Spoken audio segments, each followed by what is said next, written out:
Hello, you are listening to Rot-Weiss-Rot Report, the podcast for those who live and work in Austria. Every week, we cover the key events briefly and clearly so you stay informed about the important changes affecting your work, your documents, and your everyday life.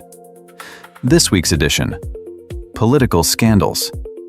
The head of the Chamber of Commerce has been accused of corruption, and a court has ruled that the foreign minister may be called a disgrace. Austria introduces a ban on destroying unsold clothing and footwear. We explain why this is good news for shoppers. Supermarket prices have genuinely fallen following the VAT reduction, but there are nuances. A record number of citizenship applications in Vienna. If you are thinking about an Austrian passport, this story is for you. Diesel has crossed the €2 per liter threshold again. We explain why petrol station prices are rising and how to save at the pump. The number of foreign first-year students at Austrian universities has, for the first time in history, exceeded the number of Austrian students themselves. All this and much more coming right up. Let us begin with the political scandals. Last week, several leading Austrian publications ran a damning exposé on Walter Ruck, president of the Wirtschaftskammer Wien, the Vienna Chamber of Commerce and Industry. For those hearing this name for the first time, this is the organization that every company in Austria is automatically a member of.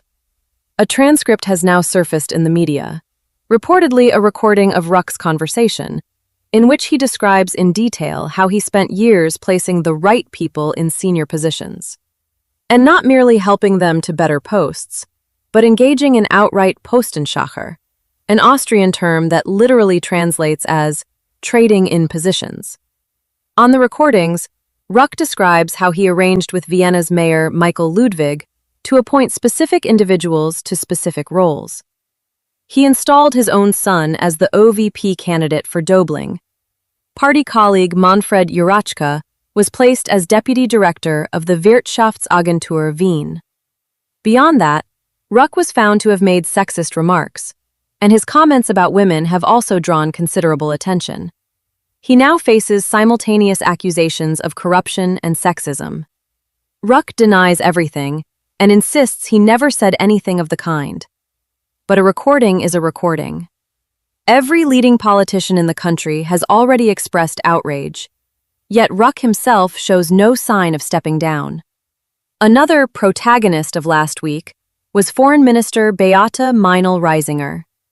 A Vienna court drew a definitive line under her high-profile dispute with popular YouTube blogger Raphael Eisler, known by the handle Venicraft. The conflict erupted over a fundamental difference of opinion on the Middle East. Eisler actively supports Gaza in his videos, while Meinl-Reisinger consistently defends Israel's position. Against this backdrop, the blogger publicly called the foreign minister a disgrace and a subhuman. The minister considered this a personal affront and took the matter to court. The ruling, however, came as a cold shower. The judge fully acquitted the blogger. The court's logic was straightforward. In this context, the statements constitute not a personal insult, but sharp criticism of a political stance. And criticizing public officials is not prohibited by law. Court precedent and the European Convention on Human Rights make clear that the threshold of acceptable criticism is considerably higher for senior politicians than for ordinary citizens. If you hold high public office, you must be prepared for people to judge you in rather blunt terms. The situation is somewhat absurd. By the court's ruling, the minister may now be lawfully called a subhuman. Yet the verdict of justice is final.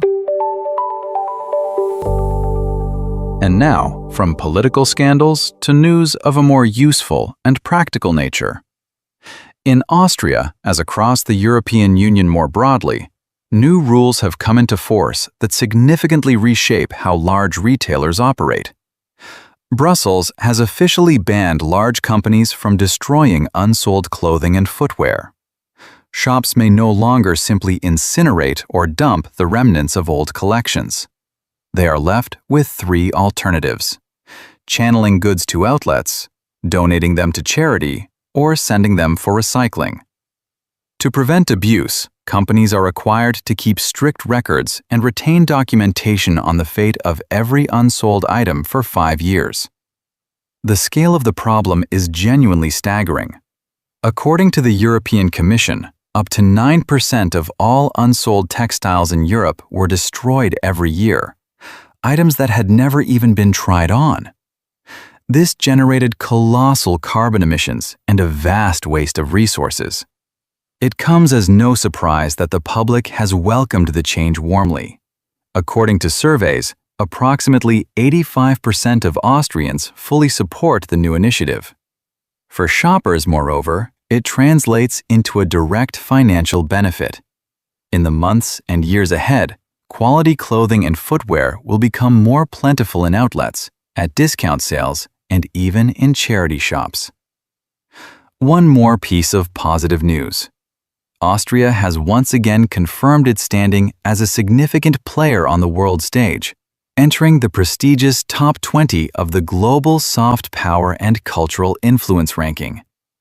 The country's high position has been secured, as ever, by its rich history, the worldwide recognition of its classical arts, and its well-developed education system. The ranking, compiled by the think tank CEO World Magazine, shows that foreigners perceive Austria as a reliable, stable, and exceptionally attractive destination for tourism and life. In the overall standings, however, Austrians still trail their immediate neighbors, Germany and Switzerland, which have consolidated their places in the top 10. The primary reason for this gap is Austria's weaker performance in the categories of business, innovation, and the international recognition of contemporary brands. Analysts also note that over the past year, Austrians themselves have developed a less welcoming attitude towards foreigners. For Austria's authorities, these results carry a clear message. The achievements of the past, Vienna's magnificent architecture or classical music, are no longer sufficient to maintain a leading position in the face of fierce global competition. To avoid losing ground further, the country and its citizens will need to change and evolve. That concludes all the major news of the past week, and in a moment, we will press on and bring you the most interesting stories from the world of money.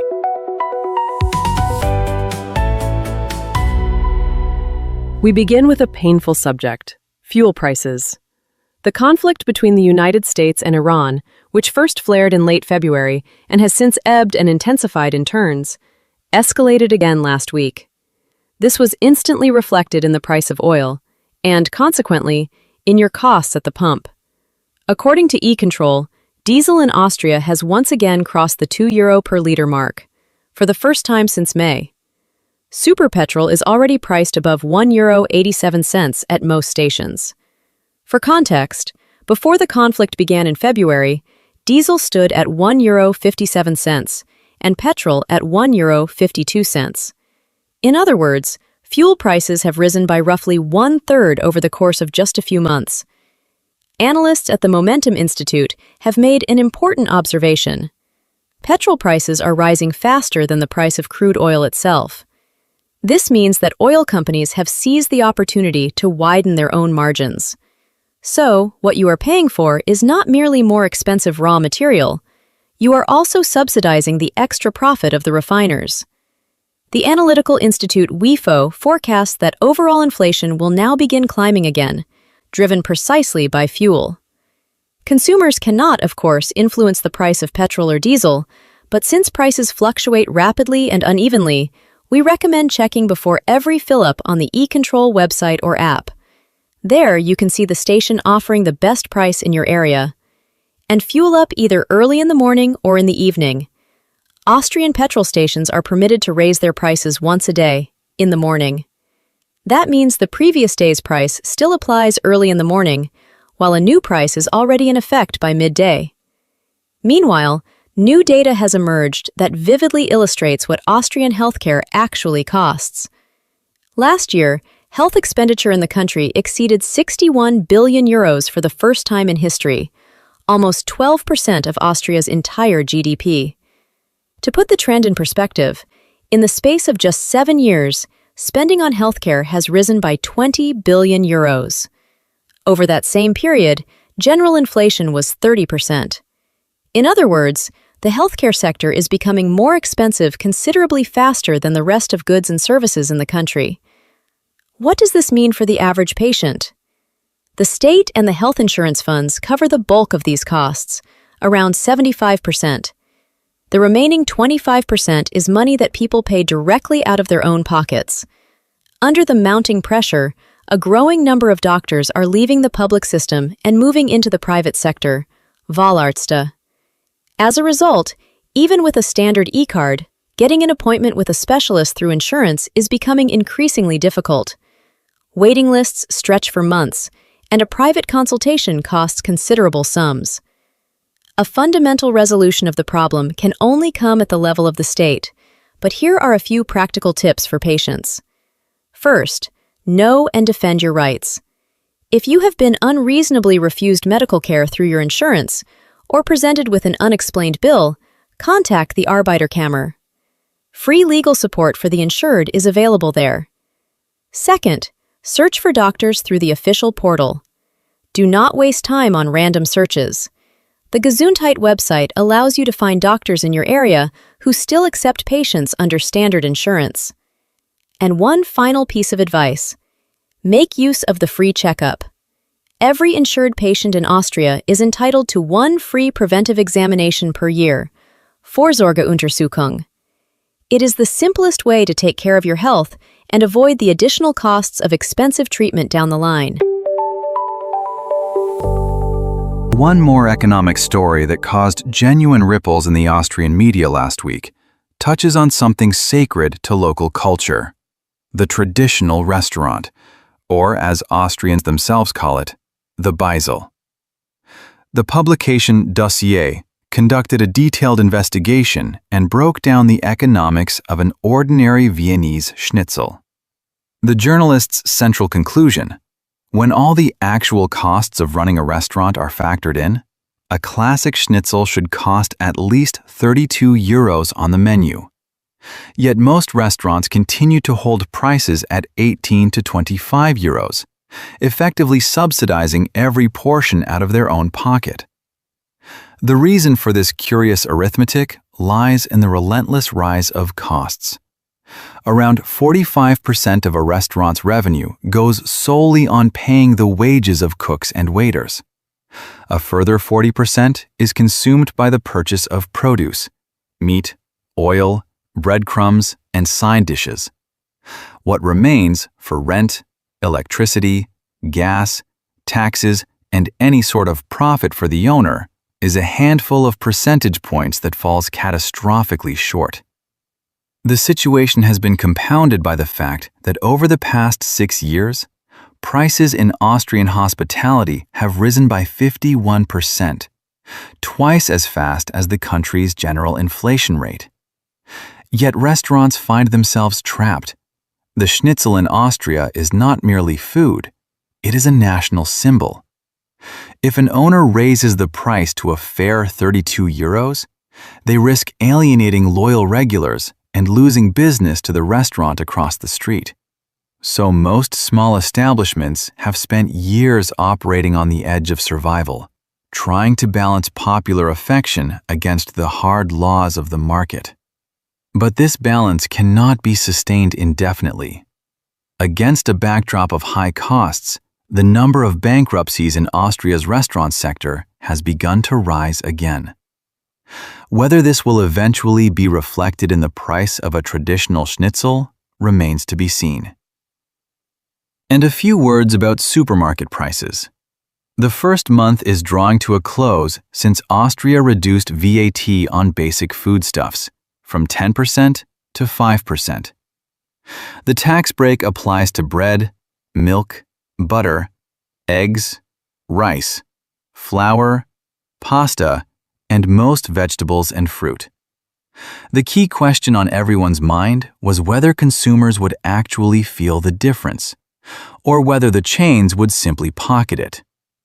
Independent monitoring at Billa, Spar, Hofe, Lidl, and Penny showed that the supermarkets acted in good faith and repriced their shelves in favor of shoppers. Some chains even cut prices slightly beyond what the law required. By one estimate, a family of 4 will be able to save up to €200 a year as a result. There is, however, one important detail in this system that may make it hard to notice the discounts on certain products. The reduced rate applies only to basic, unprocessed produce. The moment a product becomes a semi-finished or composite item, the old tax rate kicks in. For example, fresh or frozen spinach has become cheaper, but a ready-made creamed spinach in a pouch has not. Plain butter is now cheaper, while herb butter or butter with spices is not. Simple bread is sold at the new price, but if it is a baguette with a filling or a special topping, the old price tag remains. To avoid guesswork at the shelves and to know exactly which products have become cheaper, focus on the product composition. The simpler and more natural the item, the lower the tax. A full list of products covered by the new 5% rate can be found on the official Österreich ist informiert website. News for migrants. Let us begin with a topic that will surely interest everyone who is studying or thinking about studying in Austria, or who has that possibility in mind for their children. The analytical organization Agenda Austria has processed data from Statistik Austria and found that in the previous academic year, Austrian public universities recorded for the first time more foreign first-year students than Austrian ones. The precise figures? 31,187 foreign students against 20,484 Austrians.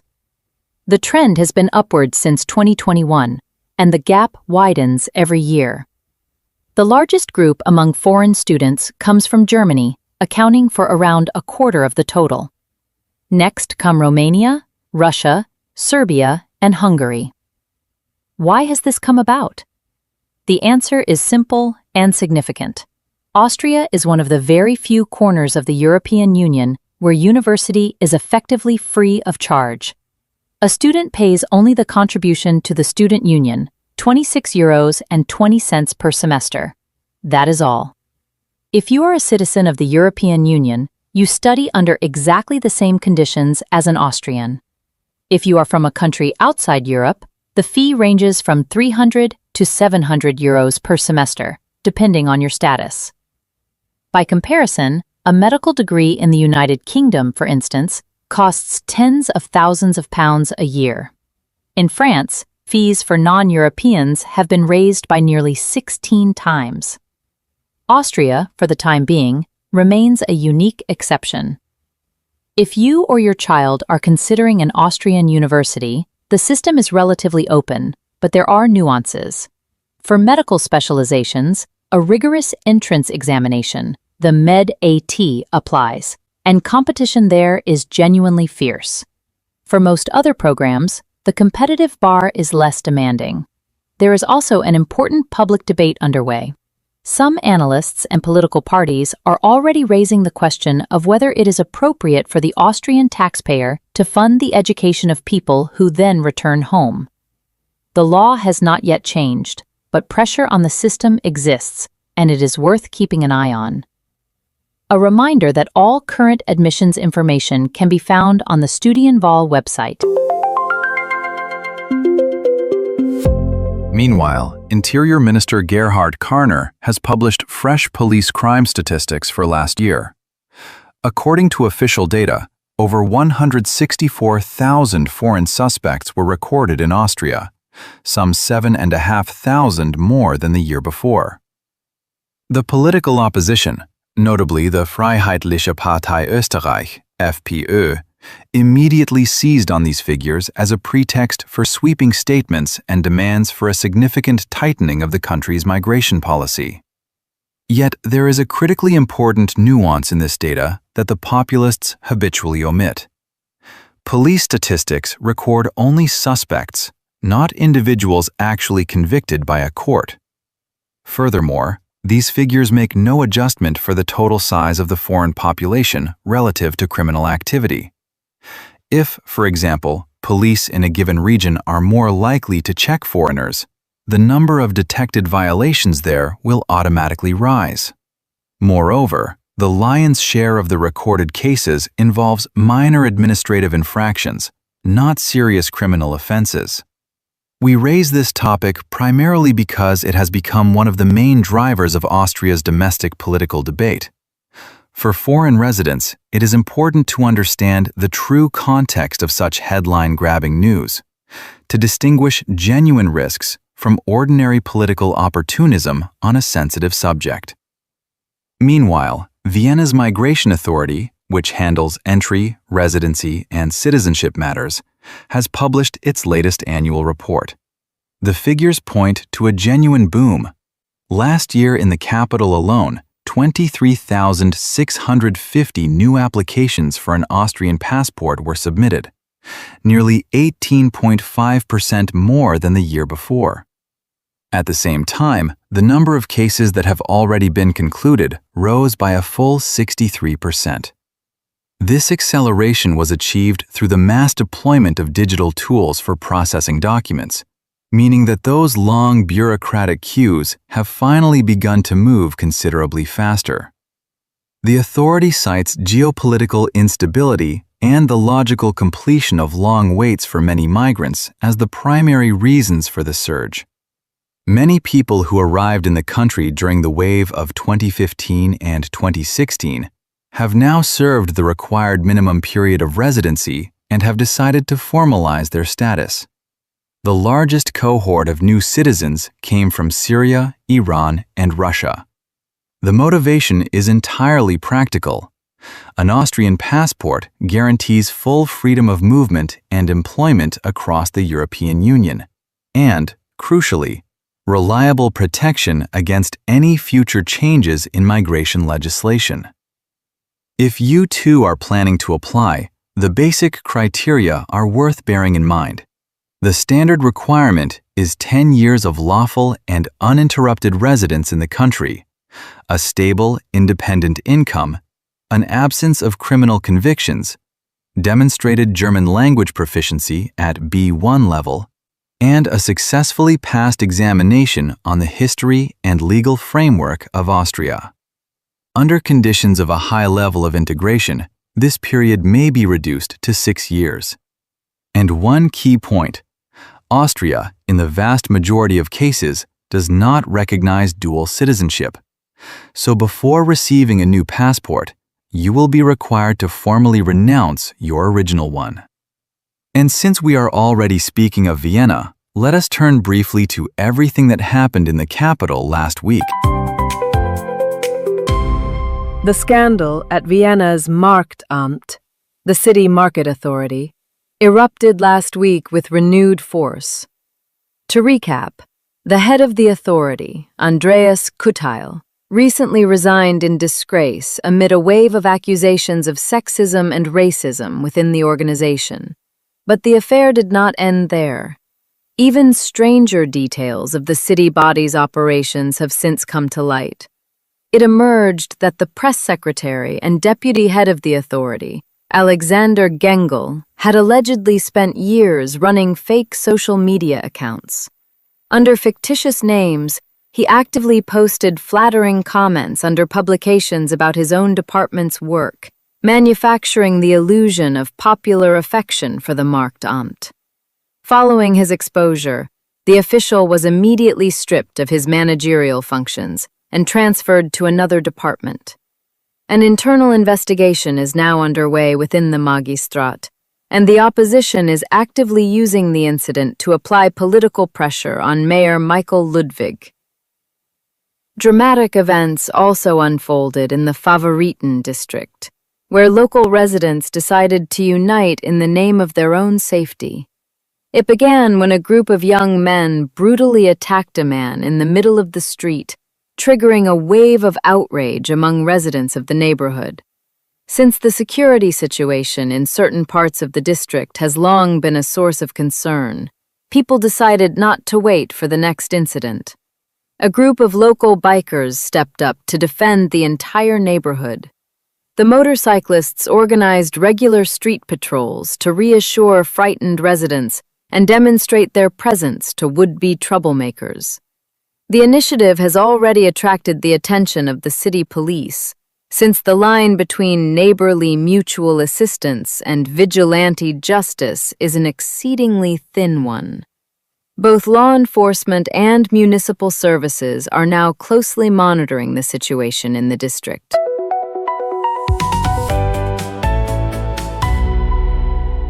Another extraordinary incident occurred on the Danube itself.